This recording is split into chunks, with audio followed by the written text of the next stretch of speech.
Cette histoire fera plaisir à mes amis tunisiens, puisqu'elle va évoquer la vie de Rabbi Chaim Tayeb, qu'on appelle l'Omet, qui n'est pas mort.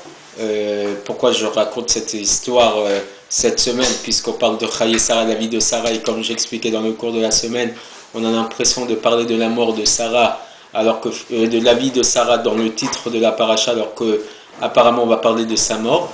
Rabbi Chaim Tayeb était un tzaddik en Tunisie, dont on dit de lui qu'il est nomet, il n'est pas mort. Bien qu'il a été enterré, bien qu'il a été, on l'a fait les espédim, donc les oraisons funèbres, on l'appelle l'omet qui n'est pas mort. Et d'ailleurs la coutume veut, chez beaucoup de Tunisiens, c'est que quand ils vont sur sa tombe à Tunis, c'est de verser une bouteille de bourra sur sa tombe, de vider une bouteille de bourra sur sa tombe. Et j'aimerais rebondir donc sur cette histoire, les origines de cette coutume. C'est que Rabbi Chaim Tayeb était un homme d'une très grande qualité.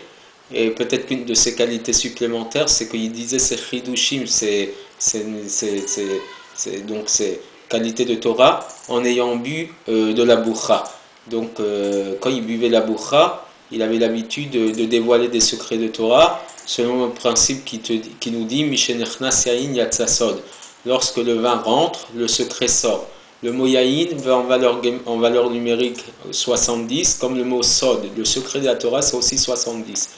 Et donc, tous les Shabbats, il avait l'habitude, pendant la dracha du Rav de la communauté, qui était en même temps son oncle, d'aller boire dans la cuisine de la bourra. Et un Shabbat, son oncle, donc le Rav de la communauté, a voulu empêcher cette habitude de Rabbi Chaim Tayeb d'aller boire de la bourra dans la cuisine de la synagogue. Et donc, il a décrété qu'on enlève toutes les bouteilles de bourra pour ne pas qu'il puisse, pendant sa dracha, pendant son discours, aller boire. Et Rabbi Chaim Tayeb, quand il s'est rendu compte donc qu'il ne pouvait pas pouvoir dévoiler ses décrets de Torah grâce à la boisson, il a eu une péda, il a eu une très grande colère contre son oncle. Et son oncle, au moment où il a voulu commencer sa dracha, donc son discours de rabbin pendant le Shabbat en question, il a commencé à bafouiller. Il a commencé à bégayer et il n'arrivait pas à sortir les paroles de commentaires de paracha de la semaine en question. Et donc il a tout de suite tilté que la raison de ne pas pouvoir parler, c'est que son neveu Rabbi Chaim Tayeb était en colère contre lui. Et donc il a appelé Rabbi Chaim Tayeb et ils sont donc d'accord que Rabbi Chaim Tayeb pouvait recommencer à boire un peu d'alcool. Dès lors qu'il permettait à son oncle de reprendre sa dracha ce Shabbat-là. Et donc à partir de là est venue la coutume chez les Tunisiens de boire la bourra pour l'Eidou Nishmat, pour l'élévation de l'âme de Rabbi Chaim Tayeb l'Omet, donc qui n'est pas mort, et qui jusqu'à aujourd'hui, plusieurs centaines d'années, 100 et quelques années après sa disparition, on a l'habitude encore chez les Tunisiens de fêter ce tzaddik, Rabbi Chaim Tayeb, et la joie est d'autant plus prononcée en sachant que c'est un très grand rabbin d'une très grande lignée, et donc à partir de là, on est en mesure de montrer comment chez un tzaddik, la vie d'après la vie est une poursuite de sa vie physique, et à travers ces minagim-là, ces coutumes, ces traditions-là, il est en train de nous montrer combien un tzaddik continue de vivre même après sa disparition physique.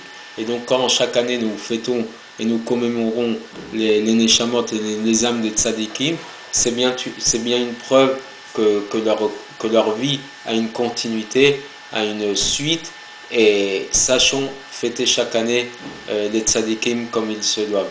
C'est aujourd'hui mon anniversaire, je voulais le marquer à travers cette série de 3 cours. Et oui, effectivement, le jour d'anniversaire d'un homme, il faut qu'il donne un peu plus d'efforts dans sa vie spirituelle. Certains ont l'habitude de lire tout le Teilim, certains ont l'habitude d'étudier plus de Torah ce jour-là. Et moi, pour mon 37e anniversaire, c'est aujourd'hui l'occasion de mettre 3 fois plus de Torah qu'un jour de cours normal. Et je tenais à vous faire partager à travers ces 3 cours de paracha et ces 3 histoires de tzadikim mon jour d'anniversaire. Certains le fêteraient au restaurant avec un gâteau d'anniversaire. Nous, avec mon ami Aurel, avec tous ceux qui vont nous suivre, nous le fêtons à travers un peu plus d'études de Torah, un peu plus de transmission de Torah.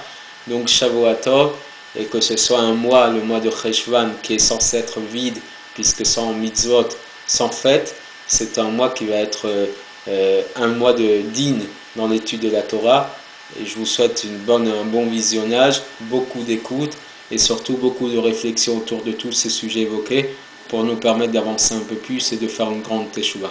Shavuot Tov, et dans 3 semaines en direct, mais chaque semaine à travers les cours, écouté et réfléchi et suivi. Shavuot Tov.